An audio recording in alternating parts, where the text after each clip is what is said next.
Are we witnessing the end of an era? Seagull Books going bye-bye. What's going on here? Welcome to the last dispensation. You're living in it.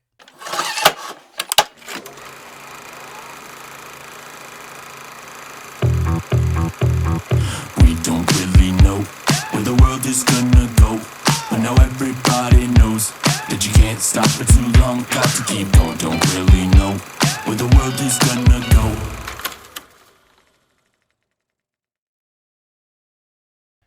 That's right, a phasing out, brothers and sisters, letting go, a departure. So many people want to know how conservative is the part of California that I live in. Well, agriculture, brothers and sisters, truck driving, that's what I did for many years. I have 3 of my favorite hats that I wear, and this is one of them. Penny Newman is a grain company. I know them well. I used to deliver fuel to them. That's right, I was in the fuel business. Anyway, I said that because people want to know what my hats mean. Penny Newman. It's a nice hat. But I wear them too smudgy. They smudge down on my hat, my head. Okay. Yes. Sadly enough, we are witnessing the end of an era, and it's sad for many people, especially the guy that told me I should do a story on this, Mr. Downs Math. Well, he goes by Downs Math in the comments section, but we're talking about the math teacher, Professor Downs. Jeff Downs. Jeff, I forgot your name. Jeff's been on the program. And it's funny because he sent me this action figure that AI generated, and my son said, yeah, but it's not real. I want that action figure. Okay, so Deseret Book has announced that it will phase out all Seagull bookstores by the end of 2025. A brand, I believe, that has served the church community for 4 decades. So I asked Jeff, what does this mean? What's going on here? Is this a good thing or a bad thing? I mean, it doesn't really affect very many people in California, I don't think, but maybe it does. I don't know. Listen to this.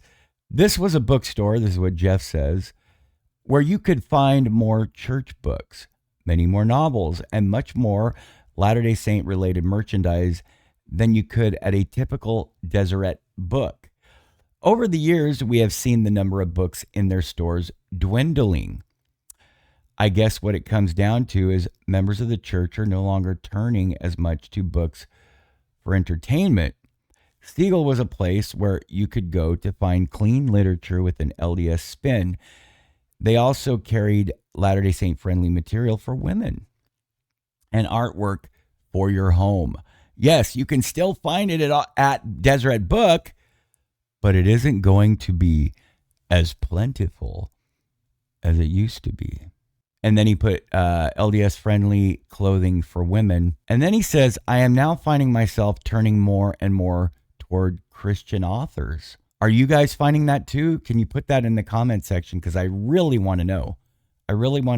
Do you find yourself going outward to find more like conservative material, more outside of our what used to be gospel-oriented bookstores, to find more biblically based, keeping the commandment kind of stuff out there, to find more Christian authors? Is that a good thing? If I'm reading material that lacks a specifically LDS spin, Jeff says, with a spin, is that a bad thing? I don't think so. I can differentiate. However, if fewer and fewer Latter-day Saint authors are able to get their stuff out there, you might have more and more of the younger generation not knowing where they can find clean literature. Good points. So yeah, nearly 4 decades, brothers and sisters. Crazy stuff. An incredibly difficult decision, some say, comes amid seismic shifts in how we consume content and connect with faith-based resources. Are you going out of the same old LDS circumference of where you find your literature, your canon, your commentary, your teaching material for seminary, primary, whatever? How does this affect you? Or does this just affect those who are avid readers in the church? Is this going to change the way that you connect with your faith-based resources? Let's ask some questions here.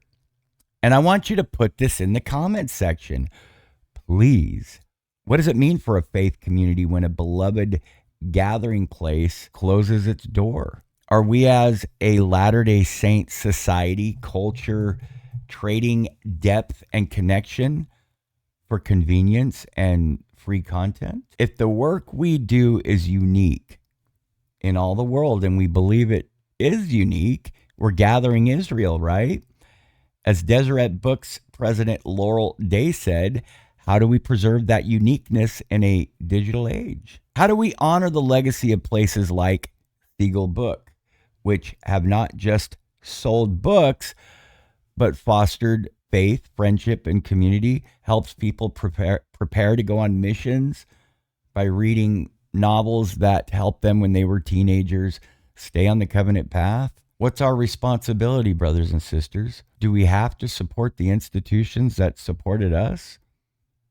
I would say so. Am I missing the point here? So Seagull Books was founded in 1987, became a haven for Latter-day Saint publications and, discounted faith-based products. Its closure is not just a business decision, brothers and sisters. It's a cultural shift, a huge dynamic shift. I mean, the brother that sent me this text is affected tremendously by it. He's affected by it, and the reasons are very clear. The rise of free online content, soaring costs, and a world where technology often replaces tradition. Over 200 employees, and mostly part-time, will be affected. How do you feel about this? Is this nothing to you? How does Utah and Idaho feel about this, which are some of the biggest Latter-day Saint communities? What happens to the personal touch, the face-to-face encouragement, the spontaneous conversations about faith? Well, you get them when you go into a physical bookstore.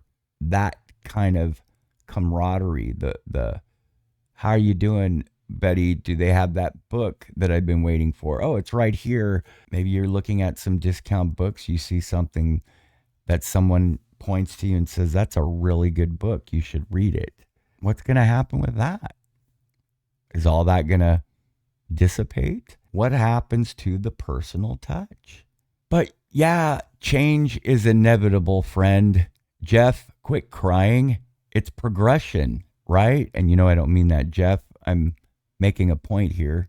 However, Jeff would come back and say, but legacy is intentional. We can't always control the tides of technology and economics, but we can choose to remember, honor, and build the foundations laid by those before us. Community matters. Even as physical stores close, the need for gathering, whether in person or online, remains. How will we create new spaces for thoughtful expressions of faith? Support what you value. If we believe faith-based resources are so important, we must support them, not just with clicks, but with commitment. The closure of all Seagull bookstores will end by 2025. I live in California. We don't have any here. I think we might have had one before, but I can't remember.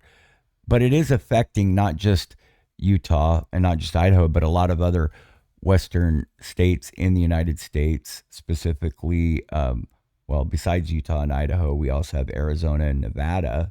Some have operated in Texas in the past during expansions in the early 90s. It's inevitable. I mean, we got rid of all the bookstores basically, and everything's going electronic. The feel of paper, the caressing of the hardback and the paperback, the cracking open of a new book, the cold glossy pages, and the smell of the first day of school.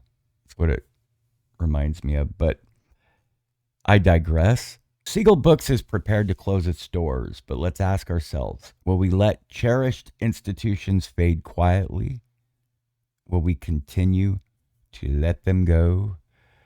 Or will we find new ways to nurture the faith? I keep thinking There was a time where we thought many things were the way to go as far as innovation and progress, and then we realized that maybe we should have kept certain things retro.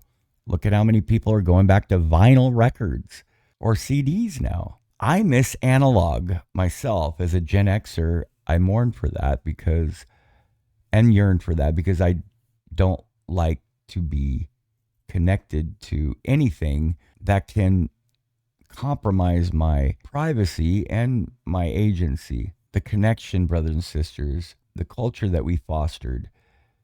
Will the next chapter be written perfectly? I think not. What's the story that we're going to tell? Here's a quote by Laurel Day Deseret Book president. The work we do is unique in all the world. Deseret Book will continue to be a trusted gathering place for thoughtful expressions of faith. What do you guys say, brothers and sisters? Is this a morning of the geeks only? The book geeks? The bookworms? Let me know. But it is a sad day for many.